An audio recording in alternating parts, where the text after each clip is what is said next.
Diesel, Muhyiddin ambil kesempatan. Kalau Anwar Ibrahim letak jawatan, tak apalah, besok saya naik. Mana tahu rezeki saya, kata Muhyiddin Yassin yang mahu menjadi Perdana Menteri bertanggungjawab kerana keputusan kerajaan melaksanakan penyasaran subsidi diesel pada harga RM3.35 seliter bermula 10 Jun didakwanya hanya menyusahkan rakyat.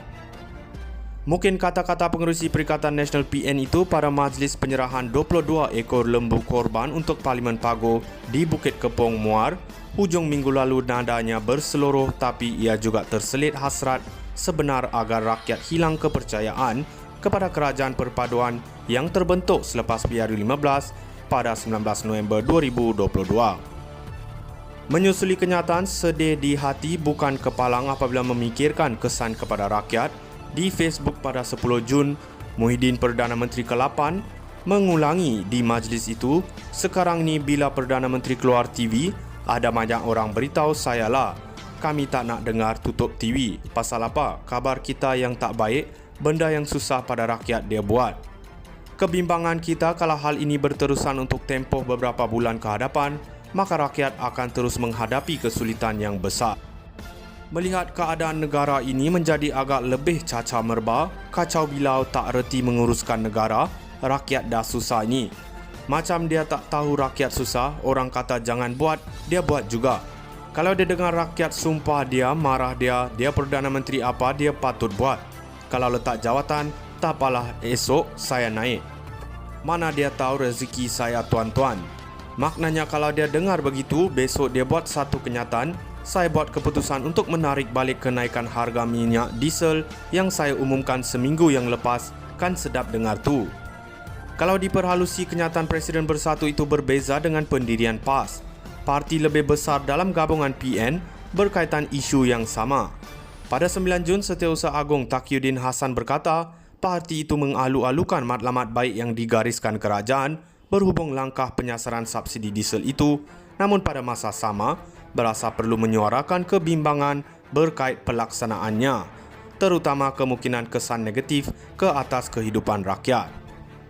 PAS berharap golongan sasaran seperti pengeluaran, perkhidmatan pengangkutan, petani dan kumpulan berpendapatan rendah akan diliputi sepenuhnya bawah langkah pengecualian yang disediakan melalui proses pendaftaran yang mudah diakses. Sambil membidas, Muhyiddin yang sepatutnya faham kerajaan tidak menghapuskan subsidi sepenuhnya, sebaliknya mengagihkan dengan cara yang lebih tepat. Wekiat turut membuat perbandingan cadangan pengerusi MPN itu 2 tahun lalu hanya berkait penyasaran semula subsidi tetapi tidak menyentuh langsung mengenai bantuan tunai yang perlu diberikan kepada rakyat. Apapun, Muhyiddin harus dimaafkan jika beliau dilihat mengambil kesempatan untuk mengapi-apikan kemarahan rakyat terhadap kenaikan harga diesel dan kesannya ketika ini.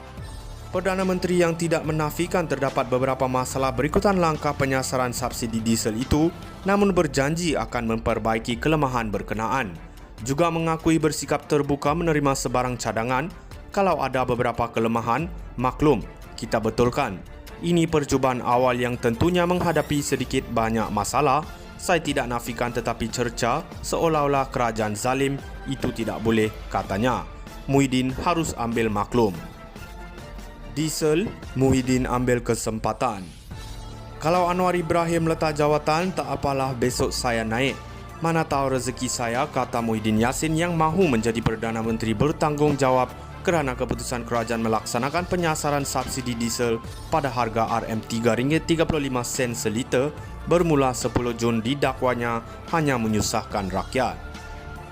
Mungkin kata-kata pengerusi Perikatan Nasional PN itu pada majlis penyerahan 22 ekor lembu korban untuk Parlimen Pago di Bukit Kepong Muar, hujung minggu lalu nadanya berseluruh, tapi ia juga terselit hasrat sebenar agar rakyat hilang kepercayaan kepada kerajaan perpaduan yang terbentuk selepas PRU15 pada 19 November 2022. Menyusuli kenyataan, sedih di hati bukan kepalang apabila memikirkan kesan kepada rakyat.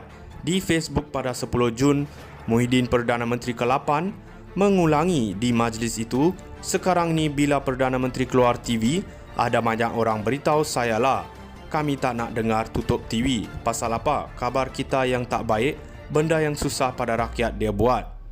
Kebimbangan kita kalau hal ini berterusan untuk tempoh beberapa bulan ke hadapan, maka rakyat akan terus menghadapi kesulitan yang besar.